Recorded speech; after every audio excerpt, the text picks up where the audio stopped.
Welcome to Mee TV news. నేను మీ Mounika. Motivate, educate, entertain.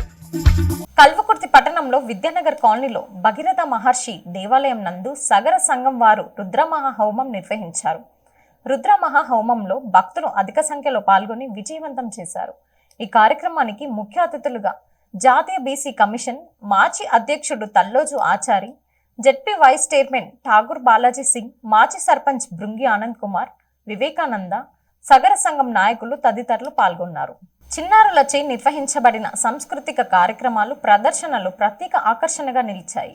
Maharashtra పూణేలో నిర్వహించిన అండర్-14 విభాగంలో జాతీయ స్థాయి children competitive kick boxing championship పోటీల్లో కందుకూర్ మండల పరిధిలోని సాయిరెడ్డి, గూడకు చెందిన ఉట్టు ప్రేమ్ కుమార్, రచిత పథకాలను సాధించినందుకు గాను కోచ్ మల్లేష్ గారిని, ప్రేమ్ కుమార్ ని హృదయపూర్వకంగా మాజీ ఎమ్మెల్యే కేఎల్ఆర్ గారు, జెడ్పీటీసీ బొక్క జంగారెడ్డి గారు అభినందించడం జరిగింది. నాగర్ కర్నూల్ జిల్లా కేంద్రంలో గురువారం సిసిఎస్ సిఐ శంకర్ బృందం స్థానిక పోలీసులతో కలిసి నిర్వహించిన దాడుల్లో 38 సంచులు, 15 కాటన్ల నిషేధిత గుట్కాను స్వాధీనం చేసుకున్నట్లు సిఐ కనకయ్య తెలిపారు.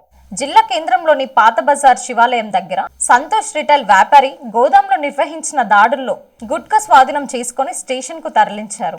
ఘటనపై కేసు నమోదు చేసి దర్యాప్తు చేపడుతున్నట్లు తెలిపారు. తమిళనాడులోని కన్యాకుమారిలో ప్రధాని నరేంద్ర మోడీ ధ్యానం కొనసాగుతుంది. స్వామి వివేకానంద ధ్యానం చేసిన వివేకానంద రాక్ మెమోరియల్లో మోదీ మెడిటేషన్ కొనసాగిస్తున్నారు. గురువారం సాయంత్రం నుంచి ధ్యాన ముద్రలో వెళ్లిన మోదీ రేపు మధ్యాహ్నం వరకు అంటే 45 గంటల పాటు ధ్యానంలో ఉండనున్నారు.